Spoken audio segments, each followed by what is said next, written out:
ដៅថ្ងៃក្តៅហែងស្ទើរព្រែកក្រហែងប្រថឹកពីខំប្រឹងលើកលី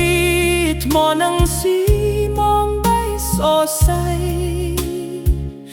ញើហូរស្រោចប្រាំលើកាឋានតាំងពី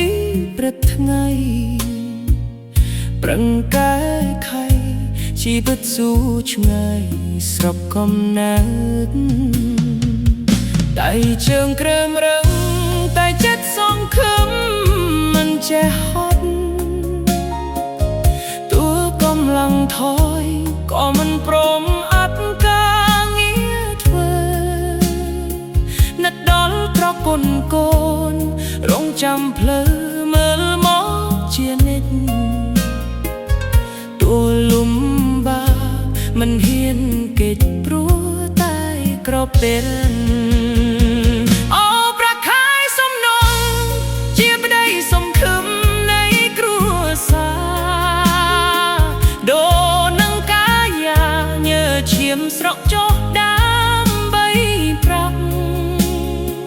ឡើងអាគារខ្ពស់ប្រថុយជីវិតទាំងប្រផាត់ប្រផាមិនហ៊ានហត់លើវែងប្រខ្លាចគ្រួសារត្រូវអត់ឃ្លានពេលព្រះសូរ្យទុនពីលត្រឡប់មកបន្ទប់តូចចំអៀតរាងកាយជប់ចាប់ទុនល្វីសឹងដតដងហើមិនដល់តែចិត្តញញឹមពេលបាត់ប្រាក់ខែបាត់អស់ខ្វាយខ្វល់សំប្រាក់ដល់ភៀទៅក្រត្រង់គ្រួសារជាទីស្នេហ៍កងដៅថ្ងៃក្តៅហែងស្ទើរប្រេះក្រហែងប្រថឹមពី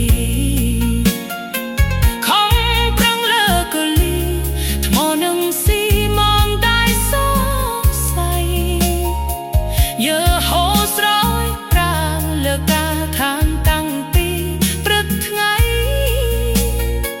ប្រឹងកែไขជីវិតស៊ូឆ្ងាយស្របកំណើ